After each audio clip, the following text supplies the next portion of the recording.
Je suis Luc Noppen, professeur à l'Université du Québec à Montréal et je travaille depuis une quarantaine d'années sur le patrimoine à caractère religieux.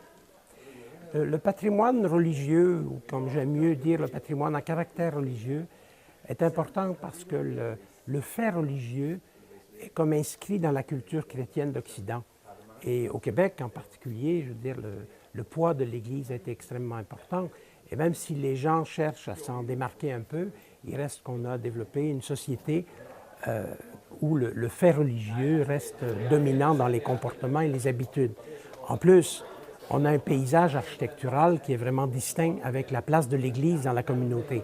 Je veux dire, très tôt, quand je suis arrivé au Québec, j'ai observé comment ces églises étaient tout à fait particulières. Et chaque pays, chaque contrée a une architecture ecclésiale qui est très distincte et contribue donc à l'identité de ces différentes contrées. Donc on ne peut pas concevoir le maintien ou l'intérêt patrimonial d'un lieu, l'identité d'un lieu, en ne tenant pas compte de la présence de ces églises et couvents. Oui, l'Église a toujours été au centre de la communauté et elle servait des populations qui étaient plutôt démunies. C'est-à-dire qu'on a parlé du patrimoine à caractère religieux comme du patrimoine des pauvres, par opposition à toutes ces possessions des riches et des puissants.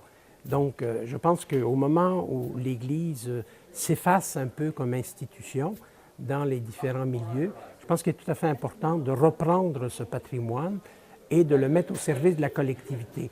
Le patrimoine à caractère religieux a toujours été dans l'imaginaire collectif de propriété publique.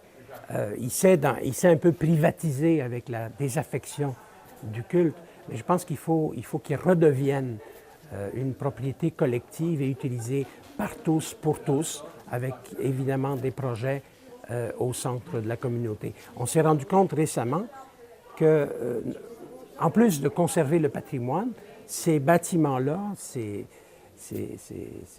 espaces, ces sites pouvaient devenir de puissants leviers de développement économique local.